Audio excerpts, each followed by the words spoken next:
Do you think partly, because I know your involvement in things outside of rowing, and you're talking about viewing the world from its widest perspective, but your involvement in something like the Rowzambizi Project, which was a great thing. Was it back in 2011 you did that with your dad, and I don't know if Jamie was in it as well? Yeah, no, exactly. Yeah, that was Dad's rather mad idea, I think, of doing so. So some of my family live in Zambia, and I think the idea to bring together. So I'd spent a year in South Africa, sort of teaching and general, just sort of having a really great time. And I think I rowed with Rhodes University while I was there. So we raced a few races. I actually raced Pete Lambert as a 19-year-old at the Grand Challenge Cup race in Pretoria. Yeah. I think there's part of me that really enjoys bringing people together, and I think Dad loved the idea of bringing some Zambian rowers together, so Southern African rowers together, with a kind of British / sort of European team, and then to try and take on this challenge of row 1,000 kilometers from kind of near the Congolese border right down to Victoria Falls, and with a very kind of diverse team from different parts of the world with different experiences, just to 3 custom-made rowing boats, and to try and take on this challenge through rapids, waterfalls, game parks, I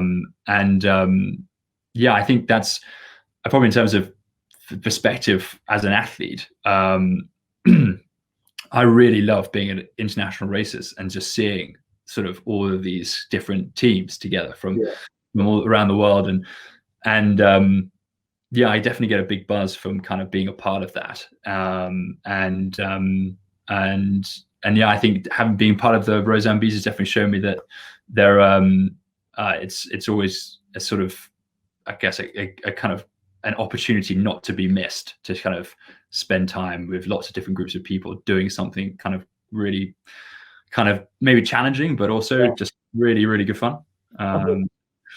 One of the big building blocks, I think, in your career, it came in 2016 when, after the Olympics, you went to Rotterdam at the World Championships there in the Cox Pair and won that gold medal. I know it wasn't the Olympics, but there were Olympic athletes in the race that you beat. I mean, how important was that for you to win the World Championship, to get a gold medal? What did that mean? I mean, afterwards, at the bar, I bumped into Francois Pienaar, and he's the sort of kind of, growing up, definitely a kind of the iconic picture of him with Nelson Mandela, and what that final did for South Africa, or sort of in the short term and hopefully for the long term in South Africa. But then to see him, and so he had a beer and he bought me a beer, and then he said, I can't do his accent, but he said, "Congrats on being a world champion." And I think I sort of thought, I mean, he's a world champion and he's now calling me a world champion. That's, that doesn't make sense. But it was a massive deal. I think for me, it was also very simple. It wasn't like this winning the world championships was some kind of flash in the pan and just some sort of like all the stars aligned. It was sort of hard won, but we kind of did it bit by bit and over the summer, and then actually at the regatta. And so it definitely did teach me that these things aren't that far away. But whereas for a long time, for those years before, I just felt, okay, to win at this level, you've got to be this kind of superhuman, someone who's sort of kind of got these abilities, unattainable. But actually that definitely did kind of open the door and say, okay, this is something that you can do. I think actually one of the other things around you is you're very humble about you and your abilities, because I've heard you, talk about not being the most technically gifted, or maybe that was in the past, type of athlete, an athlete had to work at it. You have quite a lot of humility when you talk about yourself and rowing. Well, thanks. That's very kind of you, Martin. I think I'm definitely there's even looking at the team around me at Caversham, there's things to learn from absolutely everybody in the team. There's not a single person in the team that I can't learn something about how to train or what they're doing, whether it's technical, or it's physical, or it's just an approach to training, or it's mentality. And I like that. I really like that. To be able to sort of learn from people that I meet and come across and that I'm kind of in a team with, that for me, I sort of definitely get a lot of kind of dynamism from, and that kind of process. So, I mean, I don't know if that's a kind of humble humility thing to see. It's probably a bit kind of pinching other people's ideas, I think. But yeah. I wanted to ask you about the boat race, because you did that in 2017, and I have heard, you know, GB squad athletes talk about Sean Bowden's program at Oxford as being, you know, better than what goes on at Caversham in terms of, I don't know, individualized training, or I've not been through the program, so I don't know, but I've certainly heard, you know, the two compared. What did you make of the comparison between the Oxford program and the Caversham program? I mean, I'm going to really frustrate you with this answer, because they are very different, but very, very similar. But I think for me, I learned the most in my year at Oxford as an athlete, from Sean and from Philippe, who's a physiologist at Oxford. I think that for me is probably because their approach, probably with the constraints of the fact that everyone's a full-time student and doing various different kind of levels of intensity in their courses. I think their approach was probably a little bit more personalized. It was probably a little bit more kind of individual. This is what we need you to this is how we think you're going to be able to develop this season. And so even a lot of the kind of group sessions, group ergos, they were quite prescriptive per person. You know, this is the heart rate range, or this is the kind of the way we want you to row. It was kind of quite kind of microscopic. It was, the focus was very much on what you're doing. And I kind of really needed that, because I think the kind of Caversham setup is a sort of blank canvas. It's kind of big program, full day training. I think the years that I'd spent before that, I'd probably looked around and tried to win this, or, you know, probably just didn't pitch in right with some of the things that I was doing. Whereas I went to Oxford and they kind of definitely gave me the quite simple tools that I could then use as an athlete for myself, because they were probably because everyone's an athlete, they probably can't, you know, just sort of train everyone really hard and then lose a bunch of athletes to injury. They've got to be pay quite close attention to each individual person. That for me definitely empowered me, and to be able to take that into the Caversham program, and to be able to then use some of those things. So they're quite different, but I'd say they're quite similar in the sense it's still a lot of volume.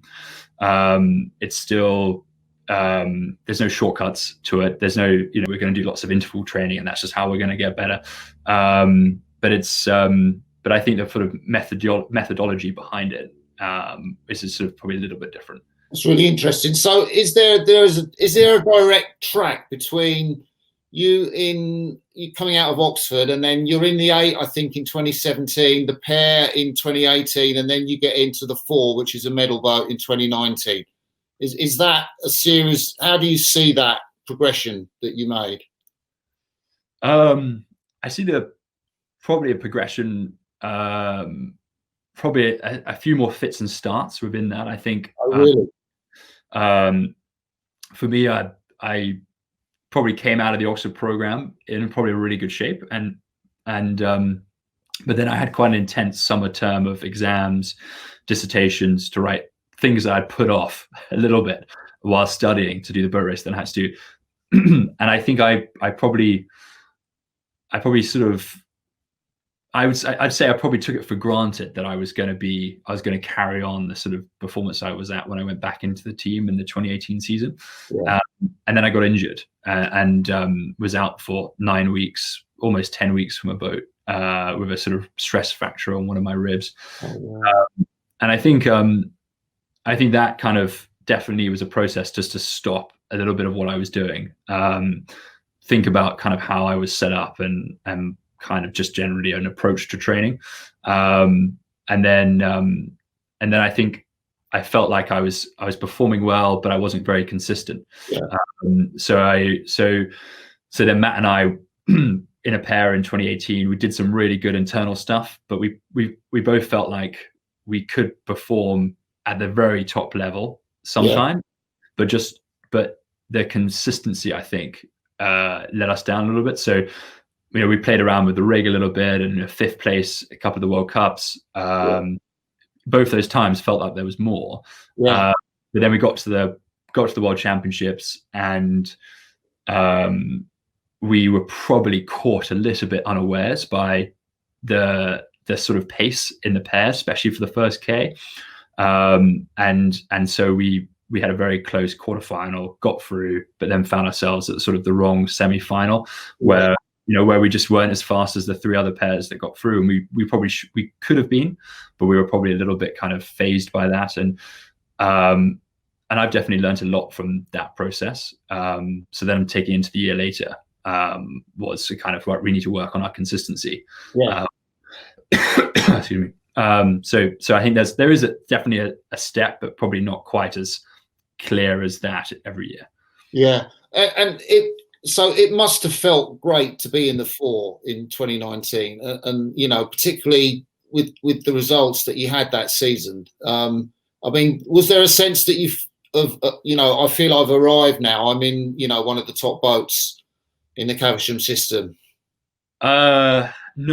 I don't know whether this is just me or actually as the team set up, is that you don't feel that secure in your seat. You're of course, like some people, or you look from the outside and you think obviously they are secure in their seat, or they should be.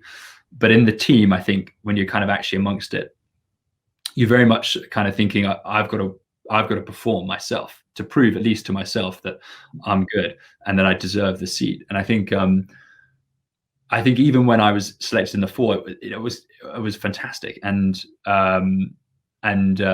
a really interesting season.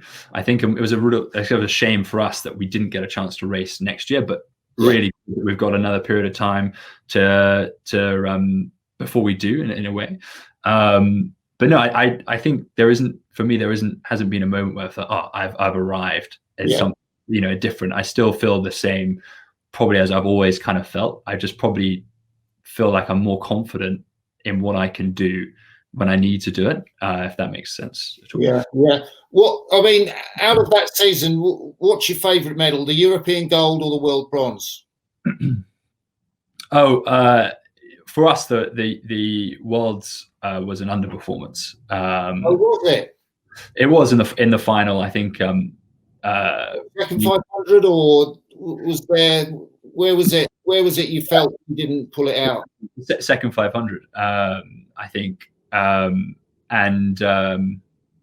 probably a second 500 and probably a finish as well.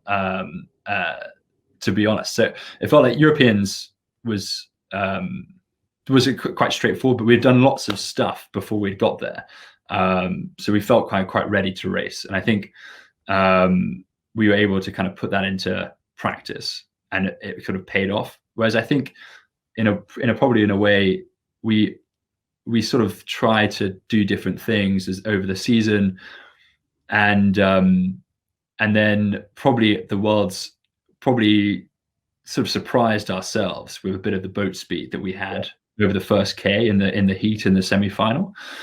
and then so we got pipped by the Romanians in the semi-final, which we shouldn't have happened. And so I think we were still sort of slightly dealing with that when it came to the final. Sort of like let's not be as quick, so we weren't going to be as quick as we kind of had been before. But then the race kind of went ahead of us, and then by halfway we're like, actually we should actually be here. So we push, and then it's not enough. And so we've definitely learned a lot, and I'm learning a lot from that race, a series of races that we had at the You World had to throw in a really big third quarter. I mean, and you were in silver medal position there, but because I watched the race again recently, and it's that finish sprint. I must not say you were hanging on, but you weren't driving for the line. No. We definitely, I think maybe that mentality a little bit. We in the third 500 thought, what are the Poles doing in front of us? This is we should be out there. We've clearly not had a good enough first K, so we probably then over kind of booted it during the kind of middle part of the race, and so by the end, when you realize you're not going to get what you wanted, and for us it was either we wanted to win. It didn't really matter the color of the medal. I know that's not going to happen because a crew's kind of fortified themselves. They're not going to let you past. Then I think it starts to sort of, you're kind of looking for the line a little bit. So, we're definitely a bit, four of us are quite disappointed with coming away with that. Interesting. So you must be one of about 4 or 5 crews that would reckon we've got a chance of winning gold medal come Tokyo. Yeah, I would have thought so. When we look around, I think, the four is a pretty open field, and that's really exciting. It's really exciting for the athletes, especially because you kind of go into a race with a sort of not really, the script hasn't been written yet, and that's a kind of really exciting place to be as an athlete. I've raced the Kiwi pair enough in a pair to know that you can talk the talk a little bit about trying to, what are you going to do when you be the first pair to beat them, but ultimately that didn't happen. So I think I think that's really exciting, and it's definitely given us a huge kind of boost. We're very aware of that, and kind of looking forward to being the 4 that then puts down the marker come the very first race. One thing I meant to ask you, because only you mentioned it in commentary, because the camera goes a lot on the stroke sometimes, where you get the reverse view of the race. That guy Sholto Carnegie, what's he like? Because he comes with a bit of a reputation from the States. Yeah. How important is he to your unit? I mean, he'll probably hear about this. Probably fair to say, just a bit of a dead weight. He's not as strong as he looks.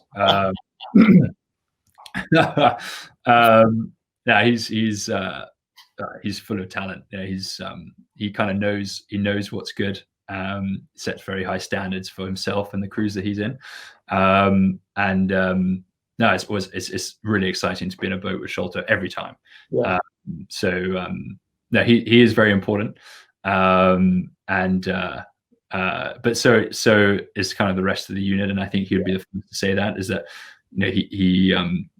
he's at his best when he's kind of well backed up by other guys. Yeah, and when we were talking at lockdown, I know your partner back then was a doctor, and you're facing a long time. You thought we're still so that's so how did that work out? Because you were facing a long time, you thought not seeing each other. Yeah, she was a doctor in A&E, and we didn't see each other for 3 months through lockdown, and until we sort of had a kind of a sort of phone call. I suppose I suggested that we move, that the men's 4 move into a hub so that we can train together. In which case she was like, I can't believe you'd rather move into a men's 4 and not with me, which I think is totally fair enough. So we thought we'd sod this, let's meet up, and that was sort of obviously fantastic to see her, but it was very hard because we were on quite different kind of ways of looking at it. For me, I was at home and I had a training program. Yes, the Olympics have been postponed, but not the end of the world. Yeah. She was working some insane hours. She wasn't able to see any of her friends. She was living in a small flat in London. I think a very small glimpse for me into the world that the sort of not only the kind of medical world we're dealing with, but everybody that goes into that. And maybe kind of very aware that actually I was so lucky to have an income that meant I could just sit at home in front of the TV, and then every now and again get up and go do weights or sit on the rowing machine. It was definitely a hard time, I think. But not now anymore. So we're living together through this lockdown. So I've learned from my mistakes. Oh, that's great. That's lovely. And do you have a day off soon at all? Yeah, we've got Sunday off this Sunday. Oh, what are you going to do? Well, I was going to arrange some kind of massive meetup with loads of friends, but that can't happen. But I think, I don't know. I don't know what we're going to do. Probably have a lion and then, maybe go for a walk or something would be nice. Yeah. Ollie, you've been fantastic. I can't believe where the time's gone in terms of the interview, but you've been so great fronting up all those questions. And we've had quite a number of people tune in. Some irrelevant questions, I think, from your fellow squad members. From any of them, then you can just write them all off. Cheeky comments, but I think, we can say thank you ever so much, Ollie. You've been a great guest on Crossy's Corner. I'm sure this will go down as being one of the legendary broadcasts. Definitely. No, I doubt that. There's been some great Crossy's Corners ones. There's some really good ones. So it's a real pleasure to be asked to sort of join the group that's kind of gone ahead already. Thank you. So we'll end the live broadcast and we'll say bye to everyone watching, and thanks for tuning in. Bye.